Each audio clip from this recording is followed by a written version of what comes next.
Yeah, the numbing wipes I've heard of from Call Her Daddy. They were sponsored on the podcast there first, at least to my knowledge. Makes sense. And so what it does is kind of desensitize the penis is my inclination on it's why it, what it does. So ultimately, you'd be able to last longer. Mhm.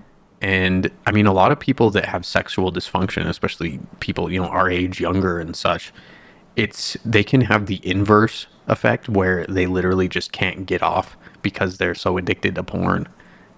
So, I mean, I see the market for Roman swipes in some people, but at the same time, it's like, there's so much dysfunction all around that, this being marketed to you, it's like, okay, like, I mean, you wouldn't buy it if you didn't know it was going to work for you. I know they have some Roman like pills that are just vitamin support. They say They it's do like those too, yeah. yeah, Testosterone support pills. it looks like it's not going to show the actual dosage, but on the website here, so right out of the box, these are not bad ingredients and such, but they're not going to be the huge testosterone boost they are marketed as. Mhm. So vitamin D3, pretty important, but as we know, supplementing it can be a little bit tricky if you do that straight up, and it looks like it's not even in liquid form. So what are we doing here? Zinc, Huh. It is magnesium. not in liquid form. It's in actual pill form. It's not even in capsule form. Yeah, they're pills. Yep. Or tablets, rather, whatever. So they covered the bases with the vitamin D, zinc, magnesium. Those are all good things to get tested to see where you're at because they are foundational, of course, to testosterone. But in these forms, which we'll have to find, because I know for sure the vitamin D3 is in a shitty form if it's not liquid. But also, of course, doing cod liver oil, eating good eggs, pasture-raised eggs, getting sunlight, for fuck's sake. Like, stop making excuses. Just get outside, you lazy ass. That's much better. So it's like lifestyle. But maca is decent, but you'd have to take a lot more than they have in the tablet for sure. The ashwagandha, they don't even really go into detail on ashwagandha here, but that's probably not enough dosage either. And then copper is actually decent if it's bioavailable, because this is the issue with tablets, right? Is everything that's in there actually bioavailable and in the best form? I want to see the actual label of this testosterone support though.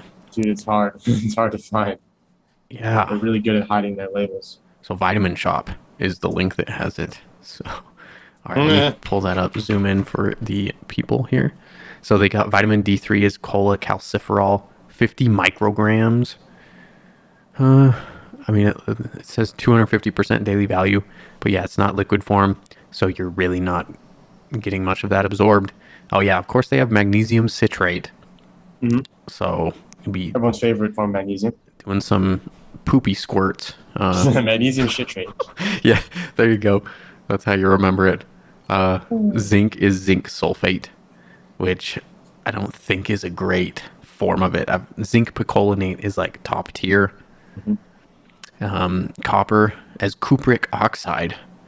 I actually don't know what the best form of copper is because we've just been getting it from food, right? So I know magnesium oxide is shit, but I don't know like cupric oxide. I haven't supplemented copper in so long. Sometimes they sneak it in the zinc subs because they have to balance out the zinc and the copper. So it's good they at least did that.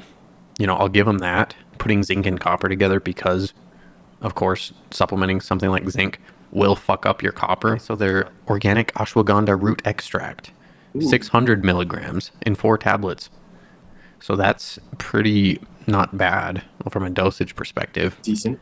It's not KSM 66, which is probably the cost savings aspect of it. But overall, I'm not mad at ashwagandha. I think it's great Does for it give people. you a percent with analytes, or does it just say ashwagandha? No, it has no details. Probably like 2%, something around there. Most normal ashwagandhas around there.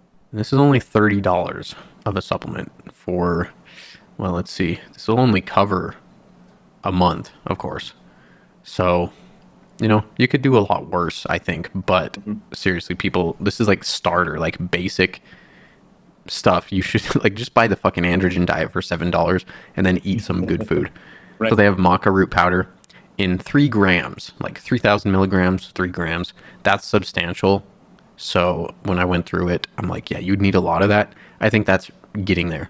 So I will also give them that they got the maca root dosage. Hmm.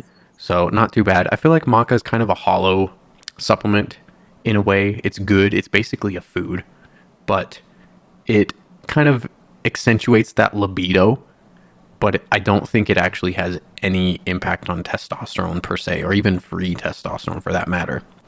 Just personally, but hey, like I stacked some Aphro-D with it, and I still got really good libido from it, for sure. I like the taste of maca too. Just has a Yeah, nice sweet taste to it. Put yeah. in smoothies. The other ingredients. Let me read this list to you. It's pretty magnificent. So they got microcrystalline cellulose, dicalcium phosphate, stearic acid, probably to help the vitamin D3 absorb to some form. Cross-carmylose sodium. I have no idea what the fuck that is. Of course, they have magnesium stearate, Yep. silicon dioxide, and pharmaceutical glaze, which is just probably the tablet sealant, I Yeah, these guess. are all the ingredients to make that pill, and then you have the excipients and the whole process, and everything sticks together. All of Yeah. that stuff is coming from there. Yeah. It doesn't have any benefit to it. It just is there because it needs to be there because they put it in that pill form, and then there's probably negative side effects that come along with taking that consistently.